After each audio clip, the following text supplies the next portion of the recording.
All right, guys. So here I have a cooler bypass valve off a 6L80 that I'm working on right now. I'm building this unit, and I'm going to show you something that's really, really easy to do. Uh, the easiest and fastest way to do this cooler bypass. I'm getting the little spring that I'm going to use.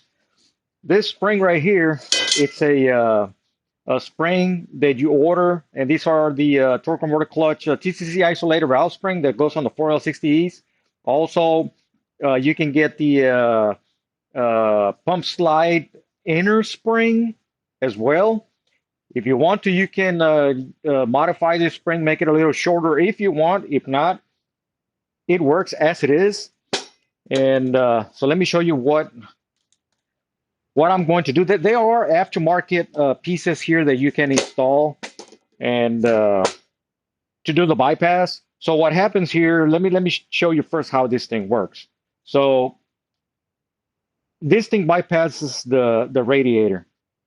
When it's cold, fluid goes in through here and it bypasses and then it goes back into the transmission, or should I say through here, and then it bypasses in back into the transmission until it warms up. Then the circuit opens and then it allows the fluid to go towards the cooler, cool the transmission and then go back. Now, the problem with these things is that internally, sometimes they get damaged and they get stuck, and it's partially open or partially closed. And some fluid will come back and some fluid will go to the cooler, or it will stay stuck shut like it is now when it's cold, and you will not have any cooler flow. The torque converter will overheat, the transmission will overheat, and the torque converter, I mean, it just gets wiped out. All right, so that being said, uh, I'm going to show you how to do the bypass right quick. I'm not going to wash it or anything right now. I'm just for video purposes only, and then I'll take it apart again and clean it, and properly clean the thing and do the thing completely. All right, so the cap comes off, and if you can see the cap, it has a spring, and then it has a spring retainer, and then he has this little cup here that the thermostat holds on to. Let me get the thermostat valve out, which is this. It goes like this. When this heats up, this extends, it protrudes out, and then it opens the circuit so you can have cooler flow. Like right there, see how it's got the O-ring right there? And right now it's just bypassing the fluid back into the transmission. If we see the circuit in there, it's going to be kind of hard to see, but it goes in through here, and there is actually no it goes through here, and it does not come out through the other side, and it comes back out through here. Well, it's kind of hard to see, but you'll get the. It's kind of hard to see inside. Let me see. I don't want to flash the flashlight in there because you might not be able to. The camera's probably not going to pick it up. So in other words, there's no cooler flow when the thing is like this. Once it opens up the circuit, and now you can have you can have flow from here all the way to the cooler. Otherwise, it'll just dump itself in there. In other words, it comes in through one circuit. It comes in through the bottom circuit, and it comes up, and it bypasses it, and it does not allow it to come up to the top circuit. Let me try to shine the light again in there. It's kind of hard for me to explain it like this because so it comes out, it comes in through here, and it does not allow it to come out through there. And there's a hole on the side where it comes out through here. So what we're going to do, make this thing easier. So now that we have everything out, right? So this thing goes in like this, inside of the cooler bypass like this. So what we're going to do, we're going to eliminate this. We're going to flip this thing over like this, like that in there. We're going to remove this O-ring. We're going to take this little spring out. So we take this little clip off, take the clip off.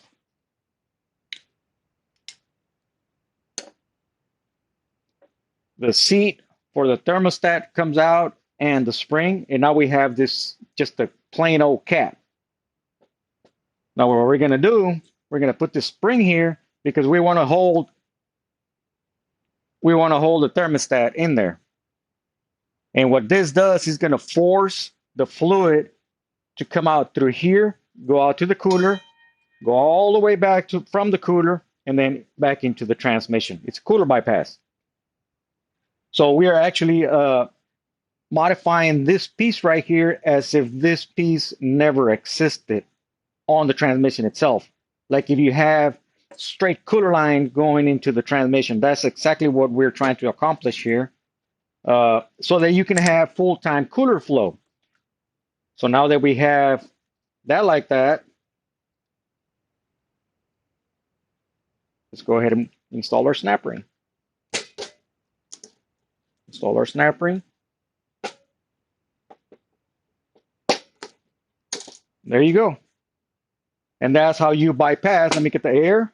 And now we're going to have air coming in through here and coming out of there instead of bypassing itself.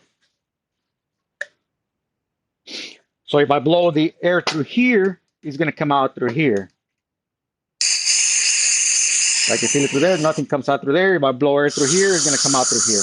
Instead of coming out through there and then bypassing into here. When it's assembled in the original position, it just goes in through one and it comes out through the other end. I mean, that's what it does. Then the valve opens up and it allows fluid to go towards the cooler and then come back.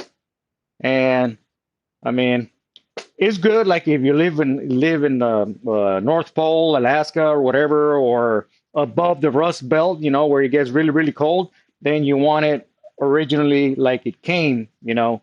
But you can also do the bypass. I mean, just warm up your truck or whatever, and then and just let it warm up, and your fluid degels. That's when the fluid gels, you know, when it's really, really cold, and that's what this is for. I mean, here down in the South, we don't need this things like this that's going to overheat our transmission and cause damage. But anyways, I mean, that's the easiest and fastest way to do it. Transgo makes a bypass for this thing, you know. Superior also makes a bypass also for this, and there's some other companies that also offer bypasses that you can install in here and do the same exact thing that we just did right now. And I also look in here and I try to make sure that I can see the spring if the windows are open. And that's just my preference. I mean, you don't have to do that. You just turn it a little bit. And I know that the flashlight does not help, but right there you can see the spring. Once you can see the spring, you know that you have, I mean, you're completely unrestricted. Completely unrestricted. Now, if you get the pieces like from Transgo or from Superior, you don't have that restriction there from that cap piece. I mean, it's completely full cooler flow. What I used to do though, I would do the same thing, and then I would just drill down here, and I have it on my Spanish video, and I put a cup plug down here, and it's just completely open. I might translate that video in English and put it on the English channel, but the way I used to do it before, you know, putting the cup plug on there, is the best, most cooler flow that you can get. I'll probably translate that into English and put it on the English channel, or I'll just whenever I get another one, I'll do the bypass like that. You know, put a cup plug on there, no spring, nothing, and it's just a cup plug and the plug, and that's it. And you have full-time cooler flow. All right, guys. If you have a spring like this and you want to bypass it, I mean, this is basically the fastest. Like if you're in production, this is the fastest and easiest way to do a modification on this cooler bypass block right here. All right. I know that it was not clear the way that I tried to explain, so I'm going to draw it down. I'm not a good drawer, but let's go ahead and draw those inlets and then the outlets.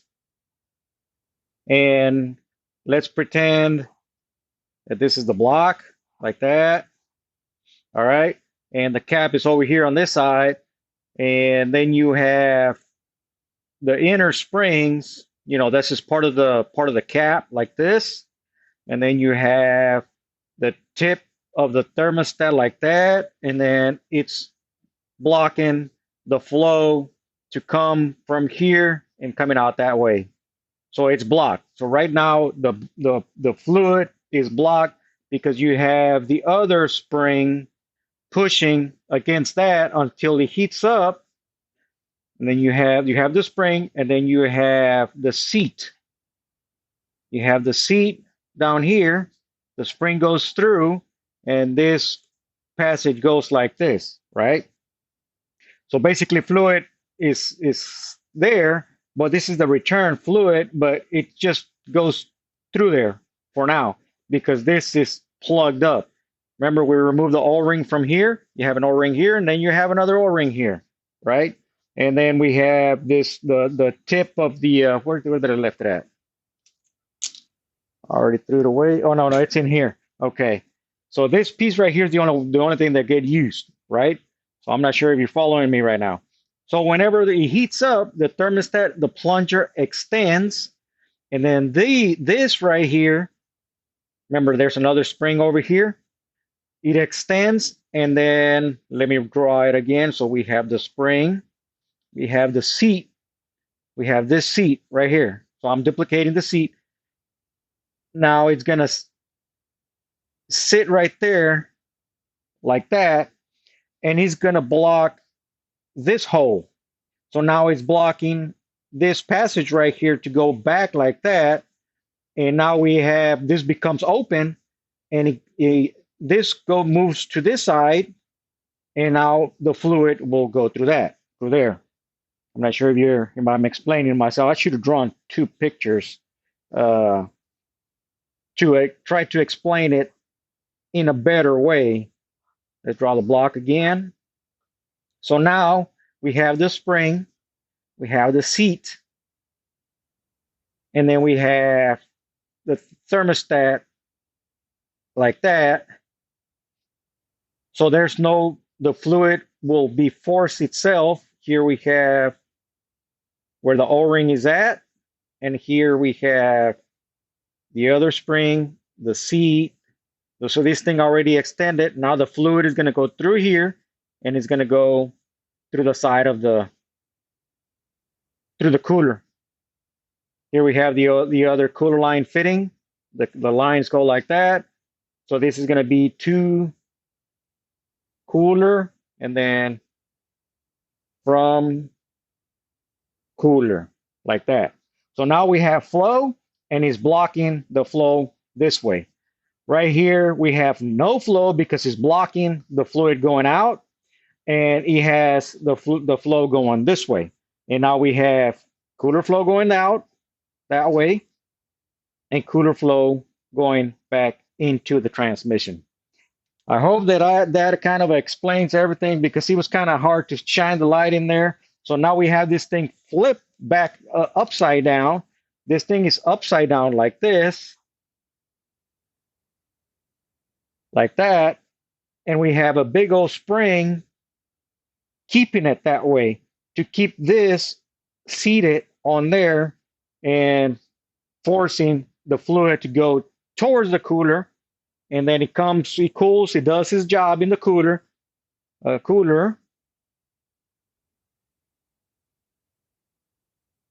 He does his job in the cooler. He cools the fluid down. He has cooler flow. He goes back into the transmission, and the torque converter it's happy. That's my torque converter right there. We have a happy torque converter. Everything is nice and cool. We have nice cooler flow, and that's the purpose of the cooler bypass modification. forcing fluid to go towards the cooler. You can get the aftermarket parts from Triangle or Superior or any other company that sells them.